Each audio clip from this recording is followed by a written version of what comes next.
Mary Shelley's Frankenstein, or the modern Prometheus, is one of the first literary examples of science fiction and the first to add obvious elements of horror within the genre. This horror element was so intense for the time period, in fact, that Mary revised the 1818 novel and republished it in 1831 to be less radical. The edition most widely sold is the revised version, however, copies of the original 1818 text do exist. Over time, her novel has seen several screen adaptations as well as had movies inspired by it while not directly adapting it, such as the recent film Poor Things. The most fateful adaptation of Mary's novel that I have seen is the 1994 Frankenstein, and although it's a great film, it's not the one that intrigues me the most. The Bride of Frankenstein, released by Universal Studios in 1935, is my favorite Frankenstein film. Before I can explain to you why, since it is a sequel, I must quickly go over the first Universal Studios Frankenstein film to explain how it deviates from the book and other decisions that were made. Keep in mind, I have not read the book, and my knowledge of book to film changes comes from readers who I've heard speak on this. For one thing, the creature does not resemble his book appearance in the 1932 film, nor does his behavior in many ways. The creature talks in the novel, in the film, he does not. In the novel, the creature attacks and kills Victor Frankenstein's wife. In the film, he does not do this, nor does he kill anyone that he kills in the book. It's interesting because the creature is shown a lot more sympathy by the narrative in the novel, despite him killing multiple people. In the first film, the creature only kills one little girl by accident, yet the narrative does not show him very much sympathy. He's used mostly for spectacle. Unlike the novel, the film makes a point that an abnormal brain was used instead of a healthy brain to create the creature, suggesting the experiment would have worked had Dr. Frankenstein used a healthy brain instead, which is a deviation from the novel's clear warning about man trying to play God. Censors made several cuts to the film in order to deem it appropriate for general audiences, including putting a loud thunder effect over the line where Dr. Frankenstein says, "Now I know what it's like to be God." The line was considered sacrilegious, despite that the film results later in Dr. Frankenstein regretting his creation, somewhat mirroring the original lesson of the novel. By removing the line, the lesson about playing God is muddled, which you'd think the highly religious censors would want to be more clear about, but whatever, I guess. The fake death of both Dr. Frankenstein and his creature is unlike the book and does not show character development from the creature. In the novel, the creature's death is his own doing, his own autonomous choice. The film does not explore autonomy with the creature's decisions very much. However, in The Bride of Frankenstein, this takes a direct turn. Very early on in the sequel, we see the creature run into the home of a blind man, resembling a part of the original novel. Because the elderly man is blind, he cannot see the creature's alarming features, therefore shows no fear. In the first Universal film, the little girl was the first not to show fear towards the creature.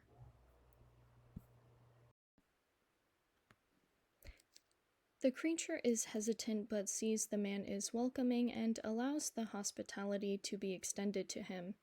Realizing the creature cannot speak, the old man begins teaching him different words and their meanings, including friend, food, drink, music, good.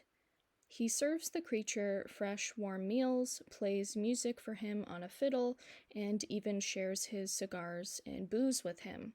At the end of the day, the blind man says a prayer thanking God for bringing him a friend, and while listening to this, the creature begins to cry. In the first film, the little girl is throwing flowers and watching them float in the water. She gives some flowers to the creature to throw, and when he runs out, he grabs her to throw because he thinks she will float as well. As a result, she drowns. The difference between these interactions for the creature is that the little girl could not teach him important things an adult can, and the creature ended up causing harm without meaning to.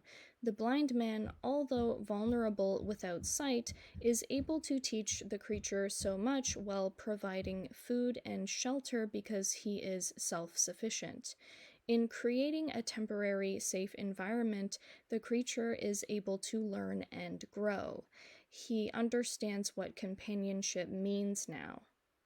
When some local men steer the blind man away from the creature out of concern for his safety during a fire, the creature is once again left alone, calling out for his friend.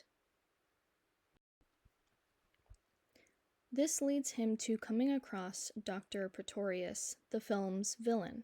Pretorius wants to convince Dr. Frankenstein to create another creature with him in order to share the credit because he is clouded with ego and callousness. Pretorius coaxes the creature into helping threaten Dr. Frankenstein into making another creature.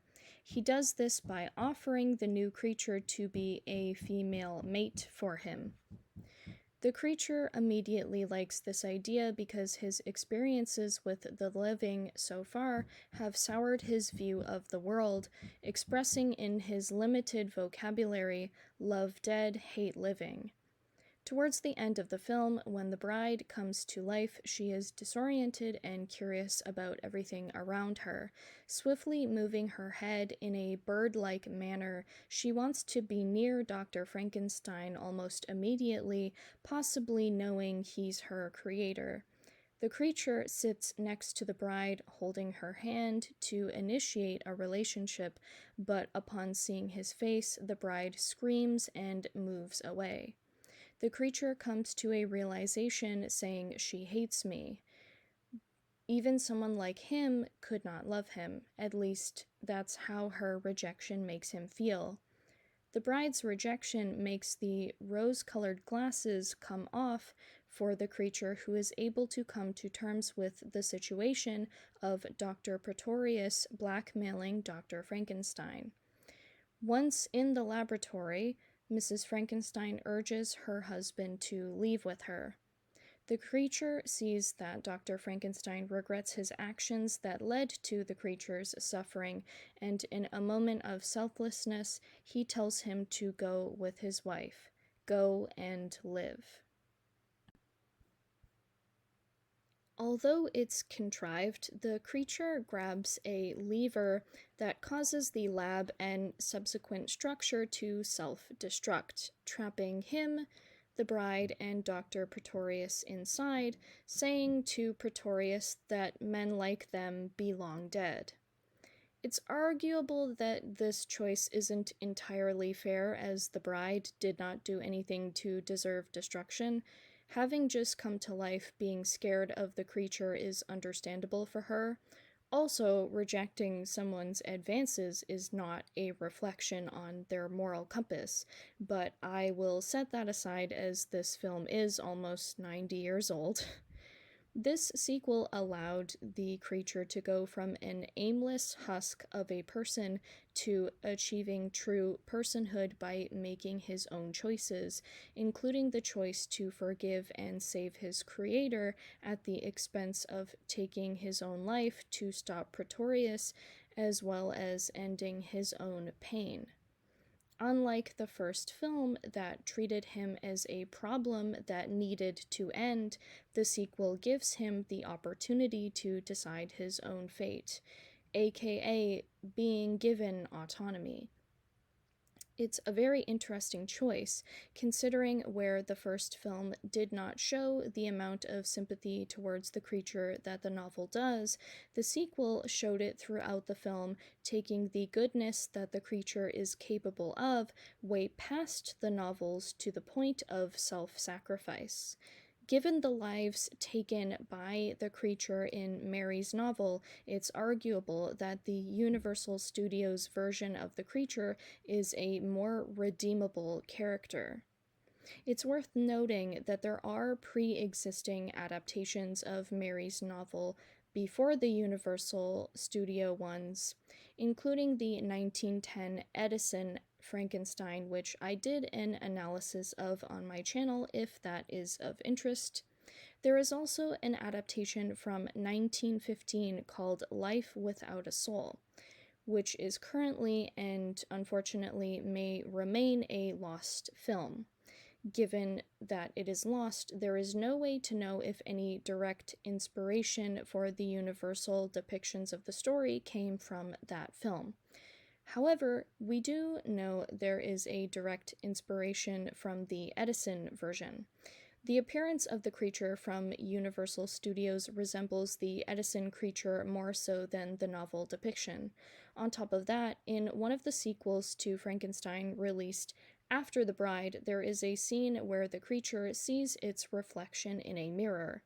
The creature acts almost like a territorial animal till it realizes that is the image of itself and is horrified. The Edison adaptation contained a scene incredibly similar. I hope this video gave you some insight into this classic story and its most popular adaptation. Thank you for watching all the way till the end. I will see you next time.